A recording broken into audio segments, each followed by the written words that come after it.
वक्फ संशोधन अधिनियम 2025 को लेकर के कई आपत्तियां थी और जिन लोगों को आपत्तियां थी वो लोग इसको लेकर के सुप्रीम कोर्ट गए थे। सुप्रीम कोर्ट में 2 दिन से सुनवाई चल रही थी।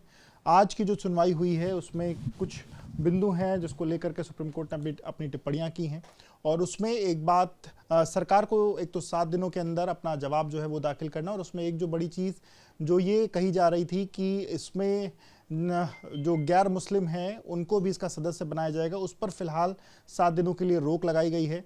हमारे साथ जो शिया धर्मगुरु हैं यासूब अब्बास साहब हमारे साथ हैं। सर, आप लोग बार बार ये बात कह रहे थे कि जो गैर मुस्लिम हैं उनकी एंट्री ना हो और फिलहाल 7 दिनों के लिए उस पर अभी रोक लगाई गई है। आप कैसे देखते हैं इस टिप्पणी को और क्या कहें? देखिए, बहुत अच्छा है और इसका मैं वेलकम करता हूँ, स्वागत करता हूँ, इसलिए कि हमारे रिचुअल्स हैं और जो हमारे रिचुअल्स हैं उसको कौन देखेगा? गैर मुस्लिम कैसे देख सकता है? उसको मेहंदी बताई जाए कि मेहंदी क्या है, उसको बताई जाए कि हाज़िरी क्या है, उसको बताई जाए कि फ़ाका शिकनी क्या है, तो वो कुछ नहीं बता पाएगा। तो लिहाजा अगर से गैर मुस्लिम को हमारे ऊपर मुसल्लत कर दिया जाए पूरी तरीके से तो ये बिल्कुल गलत है। और बहरहाल आज जो देश की सर्वोच्च न्यायालय के ऊपर हम लोग का पूरा भरोसा है और देश की सर्वोच्च न्यायालय जो है वो हमें उम्मीद है कि अगले हफ्ते के बाद जो सुनवाई करेगी वो उम्मीद है कि बेहतर से बेहतर सुनवाई करेगी। एक चीज़ और कही गई है, जो घोषित या रजिस्टर्ड वक्फ बाय यूज़र हैं उनको अभी डिनोटिफाई नहीं किया जाएगा, इस बात की भी जो बात है वो कही गई है।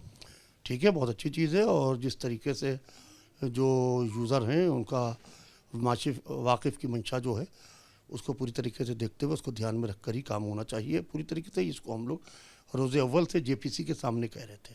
ये आज की बात नहीं है, ये जॉइंट पार्लियामेंट्री कमेटी के सामने से हम ये बात कहते चले आ रहे हैं।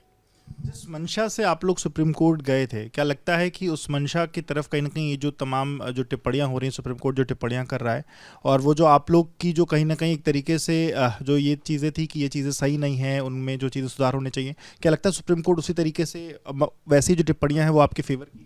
देखिए, क्योंकि हमको देश के सर्वोच्च न्यायालय पर पूरा भरोसा है और जो हमारी कॉन्स्टिट्यूशन ने हमको राइट्स दिए हैं उस राइट्स को लेकर सुप्रीम कोर्ट गए थे और सुप्रीम कोर्ट के ऊपर हमें पूरा भरोसा है।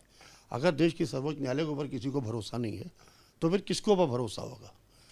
आपको किसी बात तो भरोसा करना चाहिए है और देश की सर्वोच्च न्यायालय का जो भी फैसला होगा उसे हम पूरी तरीके से मानेंगे। बहुत शुक्रिया बात करने के लिए। तो आप यासूब अब्बास आपको सुन रहे थे, जिनका कहना है कि देश के सर्वोच्च न्यायालय पर हमको भरोसा है और सर्वोच्च न्यायालय जो भी फैसला देगी हमको वो मान्य होगा। बाकी फिलहाल अभी 1 हफ्ते का समय दिया गया, उसके बाद देखा जाएगा कि क्या जो है सरकार की तरफ से अपना क्या पक्ष दिया जाता है।